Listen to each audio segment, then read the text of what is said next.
Hello, Captains. Yes, it's me, TONIK TZW, and I'm out of PlayStation jail finally.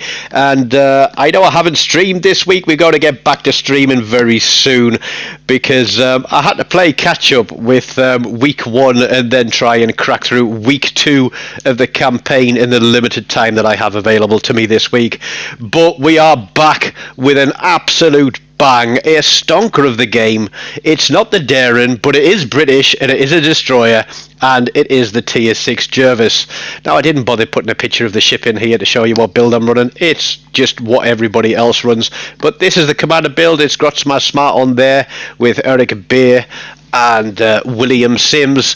And let's get into this one and show you what we've got.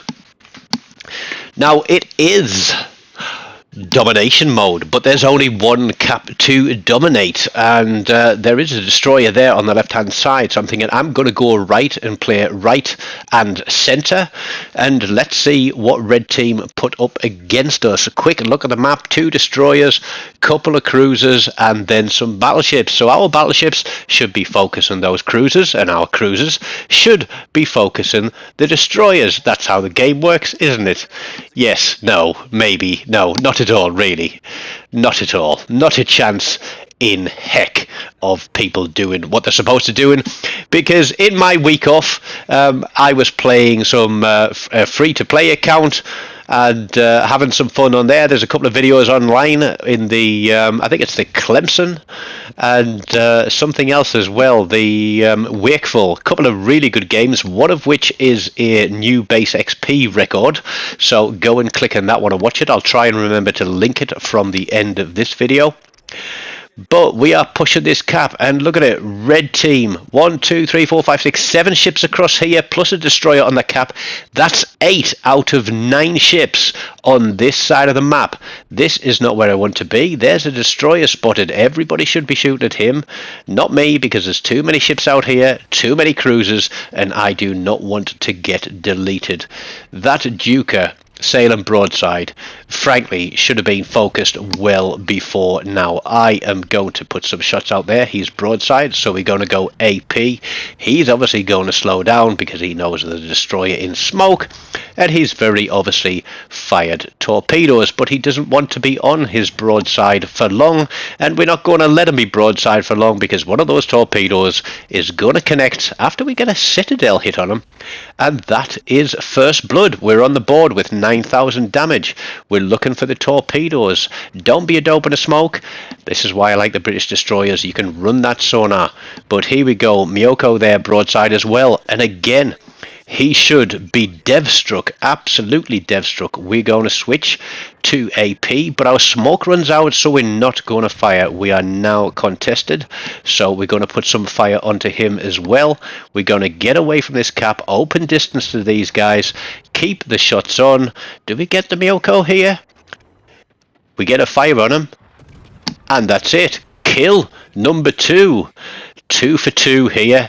Let's get out because we are being focused fire and the shots are raining in on me, and I popped that smoke, drop detection. I'm going to move away from the cap. That Tennessee was, I think, feeling a little bit hungry for a shot on me. That guys now is broadside. Our, what is it? Is it 2 battleships and a cruiser? Are just pushing straight up around that island. This is ridiculous. They're just going to get focused. And even though those torpedoes were spotted 10 minutes ago for that battleship, he sails straight into them, and the Miyoko picks up a dev strike and a flesh wound. That is absolutely shocking. No need for that to have happened. Now, although the Gneis now, then the torpedo indicator says that Gneis now is going straight through there, my intuition tells me that he's not going to go straight through there, and he's actually going to try and stop and hide and have a flanking fire. Our other destroyer has gone away around the cap. He doesn't seem interested in trying to spot red team's destroyer. Didn't realise there that the Gneis now has sunk one of our ships, and that means that the wreck of that is going to block most of my torpedoes. Now that cruiser that's there behind me should be the focus fire for that battleship that is remaining. But yeah, he's not doing that. There we go. One torpedo, one flood on the Gneiss now, and that flood is ticking. I want to try and take this cap before that New Orleans gets too close. There's the Benson he spotted. I don't know why people aren't focus firing him, but if there's one thing that I've learned since I got out of jail this week and started playing PlayStation again, the game has not changed. People are still as potato as they ever were, and there is going to be some King Edward of potato in this game.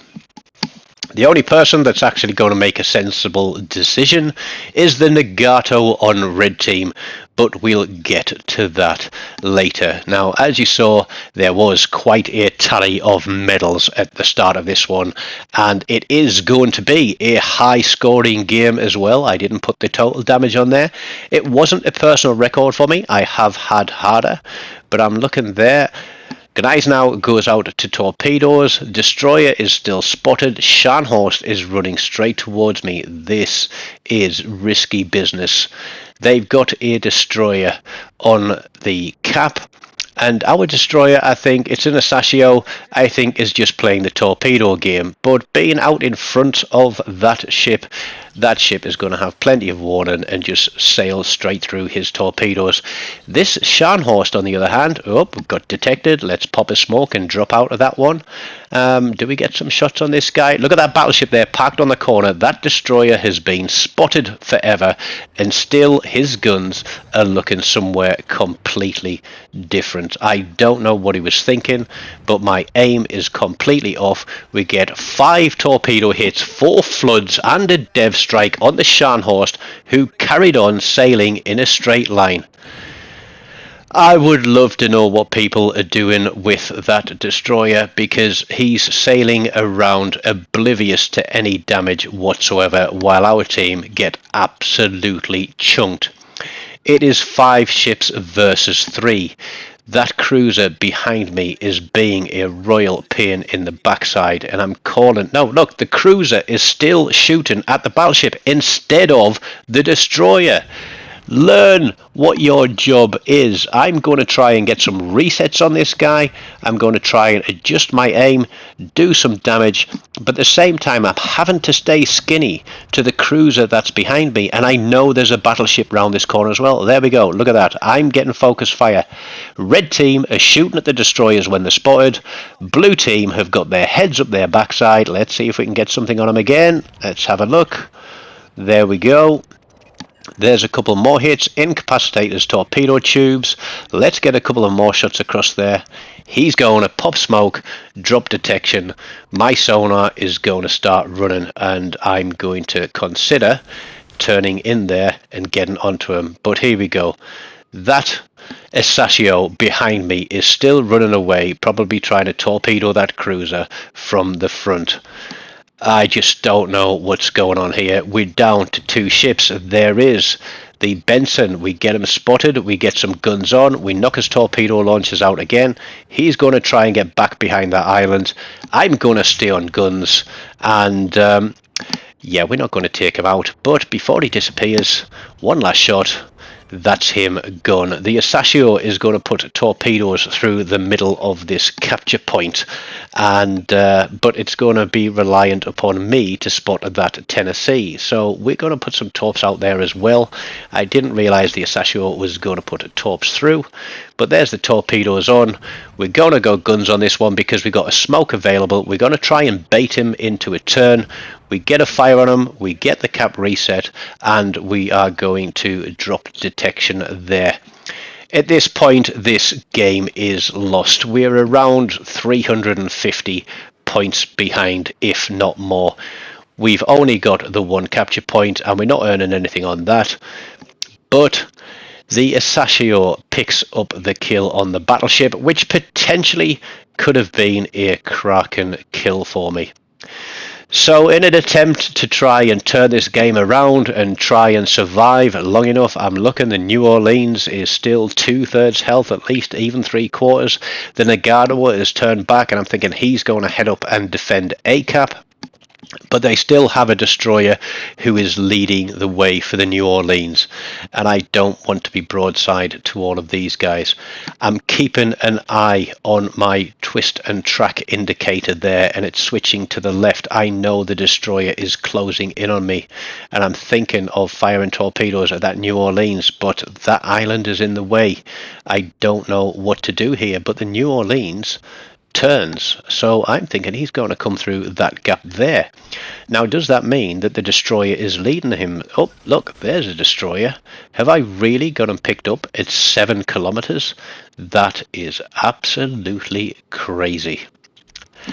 Running a Japanese destroyer with 7 kilometers of concealment is not what you want to do. There we go. We pick him up at 6.6. It's the Akatsuki. I so want to fire my guns at him, but I can't. I'm thinking about the capture points. I'm thinking about what that New Orleans might do.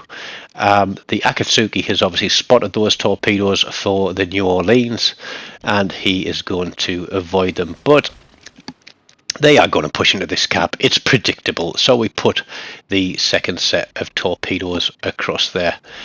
Destroyer is on B. Can I do anything here? Can I defend this cap? I've got 2 smoke screens available. There we go. The Akatsuki is turning. We're going to put some shots at him again. There we go. We get some cap resets here. We get a fire on him. The torpedoes are running through against the New Orleans. He's avoided the ones from the Isashio, but in doing so, he takes one from the second Isashio spread. And is he going to take one from me? Yes, he is. This has got to be the one. He has got no health on him, but my turrets are turning so slowly. I don't have sonar. I can't afford to sit here just behind this smoke screen, but we want the Kraken. We want to come back with a bang to this channel. We get a reset again. New Orleans is turning broadside. We get some more salvos on them. That is Kraken 149. But we aren't done yet, because we know there is a destroyer here on this cap. He wants the points. We can get some more defense off this guy. The Isashio has run so far away. He's now having to turn around and come back. He's been... Could he have been better placed through this game? Yes, he could. Could some of the rest of the team have done a better job? Yes, they could. Could I have carried this game harder? Of course I could, because we can always carry harder. There we go. We're spotted. Akatsuki, he's got punchy guns, but I've got a shorter reload. We pick up a Confederate on just under 125,000 damage. We're going to stay on this guy. We are going for a 6-pack, but the Isashio chirps in and takes the kill. So he took the battleship out from under our nose. He's taken the destroyer out from under our nose. Potentially a 7-kill game here, but we'll settle for 5. We'll have to settle for 5 for now. 300 points behind still. We've closed the gap a little bit. That Nagato is going to do the right thing for his team. He is going to turn and run. But we are going to play for as many points as we can to take as much as we can out of this game. It is lost without a doubt. 1 minute 50 on the clock. That guy is too far away for us to catch and get torpedoes on. I don't have engine boost. The Isashio, yeah, he might have 2 kills, but you'll see from the results on who did the hard work on this one, and it's absolutely shocking. You will not believe your eyes. You will think from my base XP score at the end of this game that I actually had a victory, but I'm telling you now, it is a spoiler alert. It's not going to be a victory. I was hoping that this Nagato might try and come round the corner, but with 2 destroyers after him, he has made the right decision for his team.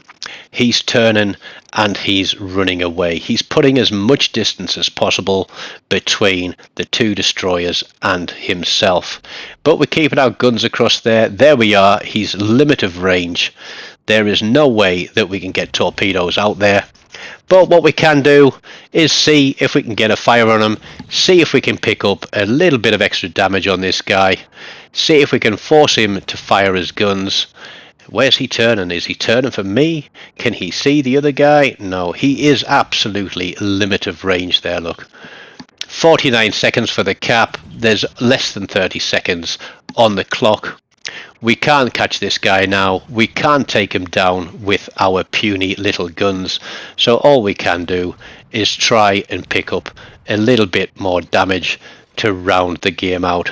There's a fire. That one ticks. Last 10 seconds of the clock. It's not going to be enough. And I was absolutely gutted at this one. As the clock ticks down to 0, we flip over 135,000 damage, high caliber, first blood, dev strike, confederate and Kraken number 149. That is an absolute beast of a game, but sadly not a victory. And as we switch across to the team results, 2,611 base XP on a defeat. That would have been over 3,900 on a victory. The top place on red team with a victory and a 50% bonus scores less than 1,900. That is absolutely shocking. But we are back with a bang. It is a Kraken, so we'll take that one. We'll put a feather in the cap. Stick around.